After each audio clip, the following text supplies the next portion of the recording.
Two airplanes reduce speed as they descend toward the bay on the early morning of April 16, 1947.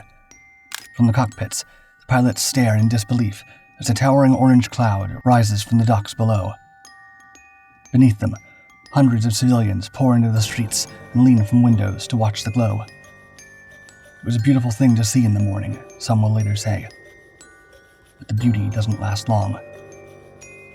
Without warning, a shockwave tears through the sky. Above, the pilots don't even know what hits them as their aircraft disintegrates mid-air, their wreckage hurled into the city below. Hundreds of buildings evaporate. Bodies and ships alike are lifted off the ground, and windows 8 miles away shatter in the blink of an eye.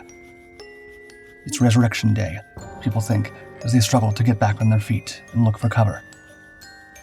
Pictures of the wreckage will make this place seem like Hiroshima, but this is not Japan. It's Texas. By 1947, World War II was beginning to fade in the rearview mirror. But across Europe, damage still ran deep. Entire cities lay in ruins, rail networks were twisted wreckage, and economies hovered on the brink of collapse. Millions of people remained displaced, trying to remember what normal looked like. Meanwhile, across the Atlantic, one American city was moving in the opposite direction, booming, expanding, and busier than ever. Texas City, perched on the western edge of Galveston Bay, had transformed from a 19th century coastal outpost into one of the busiest port hubs in the world. With U.S.-led efforts to rebuild Europe ramping up, American ports shipping goods to help rebuild Europe were in high demand. Business was so strong that American ships were being handed off to allies as gifts.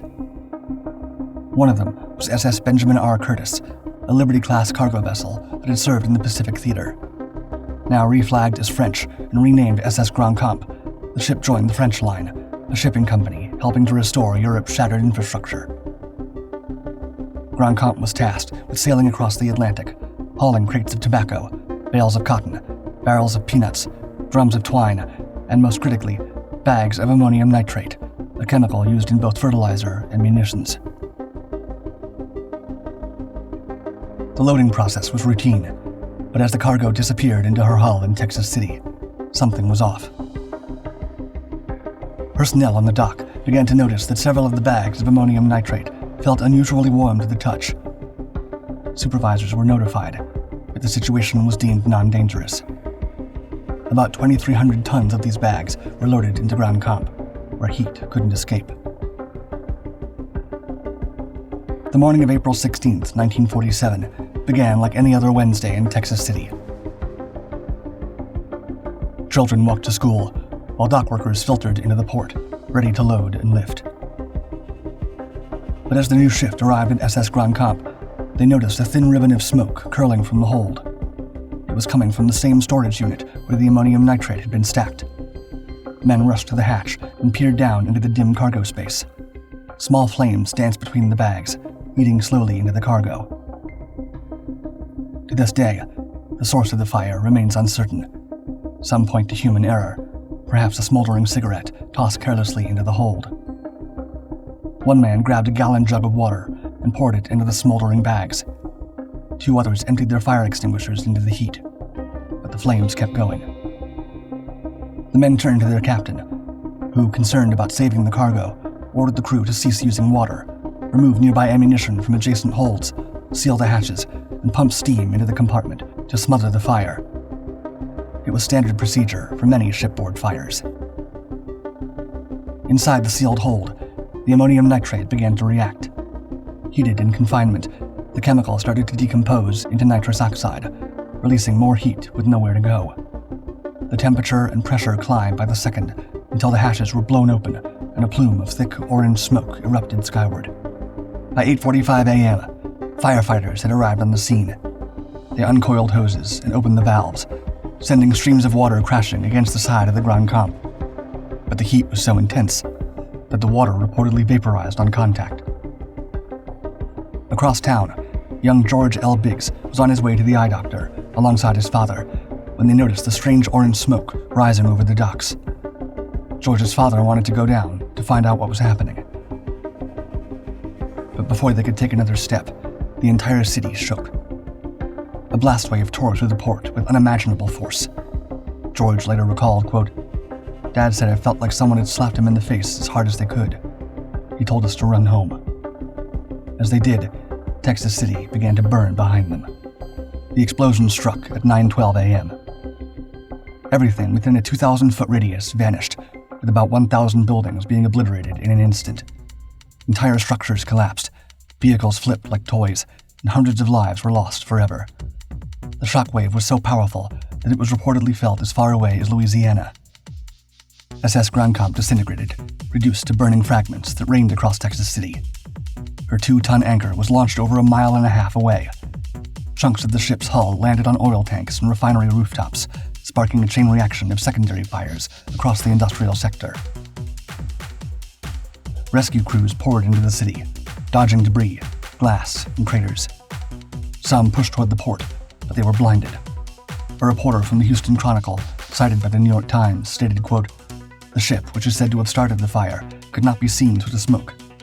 Flying toward the blaze, the smoke could be seen from Ellington Field, approximately 3 miles away. It reached 4,000 feet. Elsewhere, first responders turned their attention to the Monsanto Chemical Company, now engulfed in flames. Workers were still trapped inside, yet no one could get near the structure without protective gear. Firefighters wore gas masks, fearing the blaze would ignite a toxic cloud of chemical compounds. Still, the flames were too intense, and every approach was beaten back. The only relief came in the form of a 15-foot tidal wave, generated by the force of the explosion itself, which slammed into the town, helping to douse some of the fires that had just begun to spread. Still, crews knew the danger wasn't over. As they continued searching the ruins, word began to spread. Another ship had broken loose during the explosion. SS Highflyer had been shoved from its moorings alongside her crew. And now, from deep inside her cargo hold, smoke was rising as well. SS Highflyer was a floating powder keg, packed with nearly 1,000 additional tons of ammonium nitrate, alongside 1,500 tons of sulfur. However, experts had informed the mayor of the city that there was no risk of the vessel detonating, and so for hours, she remained pressed against the nearby SS Wilson B. Keene, dangerously close to the already devastated port. But as flames began to stir deep within her cargo hold throughout the day, it became clear that Highflyer was following the same chain of events that had preceded the destruction of the Grandcamp. If officials didn't act fast, Texas City would be hit again, less than 24 hours after the first blast. As night fell, a tugboat was dispatched to haul her into open water, but Highflyer was too heavy. Even after the crew aboard cut the anchor chain, the tug couldn't generate enough force to move her out of range. By 1 a.m. on April 17th, it became clear she wasn't going anywhere. The men aboard the tug called for retreat. Those still aboard Highflyer were ordered to abandon ship. As they stepped off the gangway for the last time, they saw it. The metal skin of the vessel had started to glow red hot. Still, the mayor believed the situation was under control, and around the same time, he issued a statement on the radio, assuring the population that the risk of a second explosion was off the table. 10 minutes later, SS Highflyer exploded. The detonation tore through the harbor with a violence that some say surpassed that of the first. Flaming pieces of the ship's hull rained across the region, igniting fresh fires in every direction.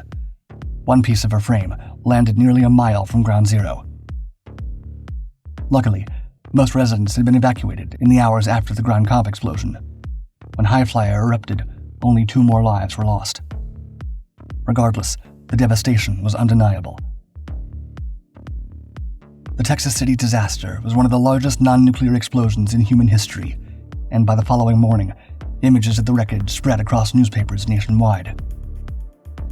Photographs showed entire streets engulfed in flames, rows of cars blackened by fire, stacked in crumpled layers, and buildings reduced to just their frames. Journalists were shaken.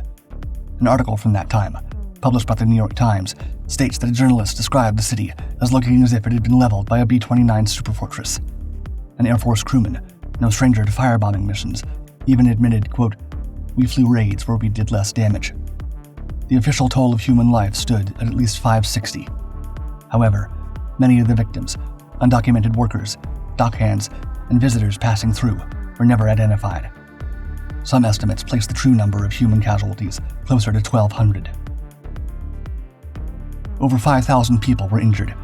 At least 2,000 residents lost their homes, and hundreds of factories, stores, and buildings were reduced to debris. The total property damage was estimated at $100 million in 1947, equivalent to more than $1 billion today. In the aftermath, Texas City residents filed the first ever class action lawsuit against the United States government, with nearly 8,500 plaintiffs.